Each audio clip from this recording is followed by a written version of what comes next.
All right, so what are minerals? You should have heard this before coming to this course. This will just be a recap for you. But in order to be a mineral, substance has to be five things. The first is naturally occurring, right? This means that humans cannot make minerals, right? That means that the synthetic gemstone in your ring is not a mineral. However, that same gemstone, if it's naturally made, could be a mineral, right? So minerals have to be naturally occurring. Humans cannot make them. Even if we can actually make a substance identical in atomic structure, we don't call it minerals at that point. Minerals also have to be inorganic, meaning not only can humans not make them, they can't be made by any living organism, right? They can't include the carbon that was created by another living organism.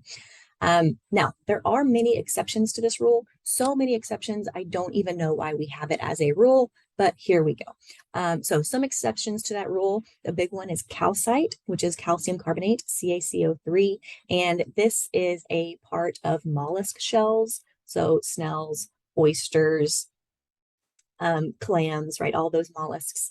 When they build their shells, they incorporate carbon that they create into the calcite of their shells. So calcite is a mineral, even though it is biologically formed. Similarly, apatite, that is a mineral that we and all other vertebrates form in our bones. We form it in our teeth.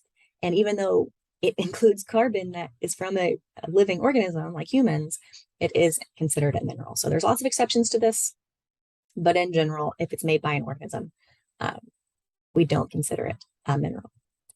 Next is it has to be solid, right? So anything that is a liquid or a fluid is not considered a mineral.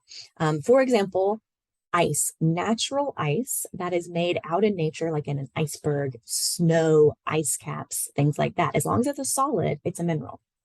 However, as soon as that ice melts into water, it's no longer a mineral. And this has brought on a funny thought experiment. So if magma is just molten rock, right? Molten minerals.